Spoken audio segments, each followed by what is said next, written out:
always locked room. This story took place in a hospital in a small town in Oregon. And yes, it's true.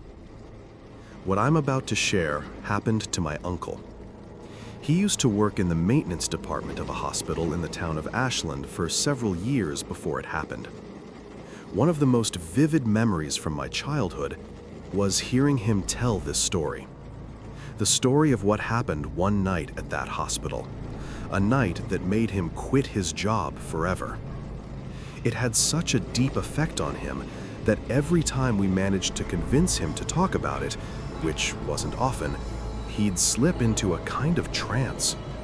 His voice would turn flat, emotionless, like he was channeling something from a dark corner of his memory, something he'd locked away long ago, something he wished he could forget. Eventually, my aunt banned him from telling it ever again. It all started when he got hired at the hospital. Right away, he noticed a particular room in the psychiatric wing. It was never used. Its door always locked. Whenever he asked his supervisor or coworkers about it, they would brush it off. "Don't worry about that," they'd say.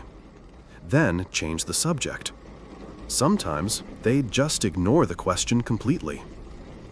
Time passed. Then, one night, late into his shift, he was changing a ceiling light in a hallway not too far from that locked room. He had just installed the new bulb and was climbing down the ladder when suddenly the light began to flicker.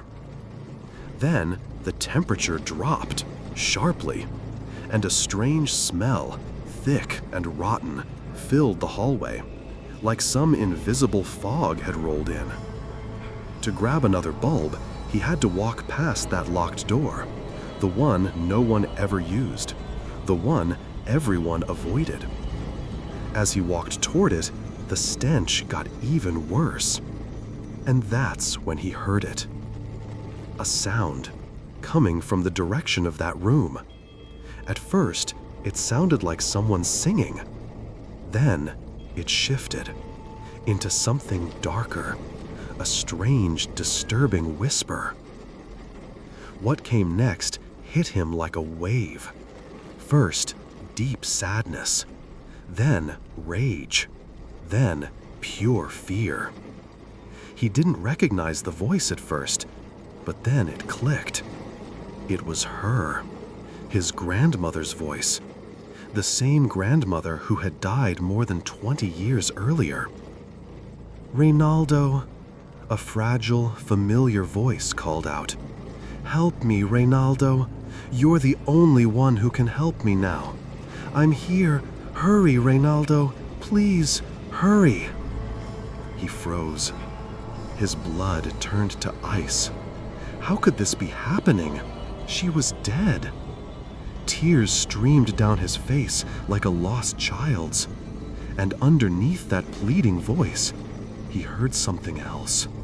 A laugh, low, twisted, like something evil feeding on what was happening. Despite everything, he reached for the doorknob. But the moment his skin touched it, it burned him badly. To this day, he still had the scar. A half-moon shape burned into his hand.